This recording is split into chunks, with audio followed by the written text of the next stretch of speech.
Саламатсыздарбы балдар? Окутуу орус тилинде жүргүзүлгөн мектептер үчүн даярдалган кыргыз тили сабагы. Класс 9-класс. Даярдаган Бишкек шаарындагы номер 4-гуманитардык укуктук багытындагы кыргыз тили жана адабияты мугалими Байгашкаева Зарина Жаныбековна. Бүгүнкү биздин өтө турган тема түшүндүрмө мүчө. Биз бүгүн бул сабакта соода сатык жөнүндө кеп кылмакчыбыз. Бүгүнкү сабагыбыздын максаты жаңы сөздөр менен таанышабыз, соода сатык жөнүндө өз оюбузду айтууга көнүгөбүз, түшүндүрмө мүчө жөнүндө билебиз, сүйлөм ичинен түшүндүрмө мүчөнү ажыратып, билип алууга көнүгөбүз. Балдар, төмөнкү макалдардын кайсынысы соодага байланыштуу эмес? Биринчиси, соодада достук жок. Экинчиси, бир тыйынды олжо көрүп, 1000 сомун жоготуптур. Үчүнчүсү, адамдын көркү чүпөрөк. Төртүнчүсү, кирешеңе карап чыгаш агыл. Кана эмесе балдар, ойлондукпу? Биринчи макал соодада достук жок. Бул жерде соода жөнүндө сөз болуп тургандыгы бардыгыбызга белгилүү. Ал эми экинчи макалда болсо, бир тыйын жана 1000 сом жөнүндө сөз болуп жатат. Ал эми үчүнчү макал болсо, адамдын көркү чүпөрөк.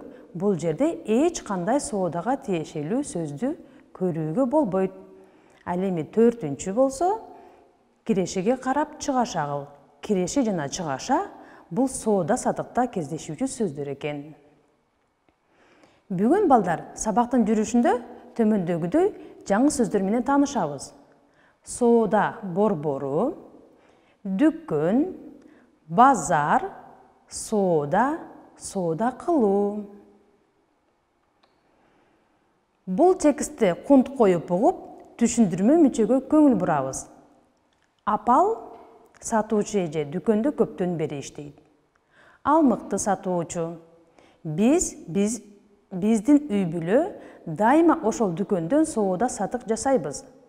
Үсөн менин кошунам базарда соода кылат. Ал Нагима эжесине, Болот жездесине жардам берет. Айбек менин иним, Үсөндүн досу. Айбек эжеси, жездеси менен Вефа соода борборунун жанында жашайт. Бул жерде балдар, силер үчүн атайын белгиленип турган сатуучу эже, биздин үй бүлө, менин кошунам, эжесине, жездесине, менин иним деген сөздөр түшүндүрмө мүчөлөр экен. Аны кантип билебиз? Түшүндүрмө мүчө сүйлөмдөгү сөзгө кошумча маани берип, тактап, толуктап турат экен. Бул жерде апал сөзүн сатуучу эже деп тактап, толуктап турат.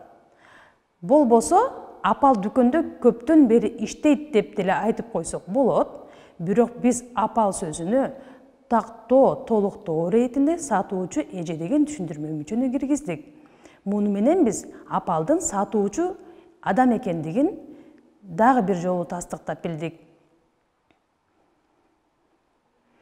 Бул жерде балдар, бардыгыбыз төмөндөгү сөздөрдүн жалпы сөзү менен атаганга аракет кылып көрөлүк. Биринчиси, бул белдемчи, шым, көйнөк. Булар жалпы жонунан кантип аталат? Кийим-кече деп аталат. Андан кийинкиси буудай, жүгөрү, күрүч. Булар жалпы жонунан даан өсүмдүктөрү деп аталат. Нан, эт, сүт. Булар жалпы жонунан азык-түлүк деп аталат. Алча, кара өрүк, жүзүм жалпы жонунан мөмө жемиштер. Күрөк, балта, балка. Булар жалпы жонунан чарба буюмдары. Биз балдар, булардын бардыгын кайсыл дүкөндүн кандай бөлүмдөрүнөн таба алат экенбиз? Кийимдерди кийим-кече дүкөндүн ичинен кийим-кече алууга мүмкүн экен. Ал эми дан өсүмдүктөрүн дан сатуучу бөлүмүнөн таап алууга мүмкүн экен. Азык-түлүк саткан дүкөндөрдөн алат экенбиз. Мөмө жемиштер саткан дүкөндөн алууга болот экен. Ал эми чарба буюмдарын сатуучу дүкөнүнөн алсак болот экен. Төмөндөгү сөздөрдү катыштырып, 5-6 сүйлөмдөн турган чакан текст түзгүлө. Буларга кайсы сөздөр кирет? Биз жогоруда сөз кылган сөздөр эле экен, эч кандай оорчулугу жок. Кана кеттик балдар анда? Кийим-кече, дан өсүмдүктөрү, азык-түлүк, мөмө-жемиштер, чарба буюмдары, дүкөн, соода борбор, базар, соода кылуу. Бул жерде балдар катылып жаткан сөздөрдү табабыз. Базарга барганда соода борборунда соода кылган ыңгайсыз, оор, ыңгайлуу, жагымсыз. Бардыгыбыз билебиз да балдар, базарга караганда соода борборунда соода кылган ыңгайлуу. Кийим-кече дүкөнүндө нан сатылат, сүт сатылат, жашылча сатылат, кийим сатылат. Бул жерде туура жообу кийим сатылат экен. Мөмө-жемиштер дүкөнүндө картошка, сабиз, кара өрүк, жүгөрү сатылат. Бул жерде мөмө-жемиш дүкөндө эме сатылат? Кара өрүк сатылат.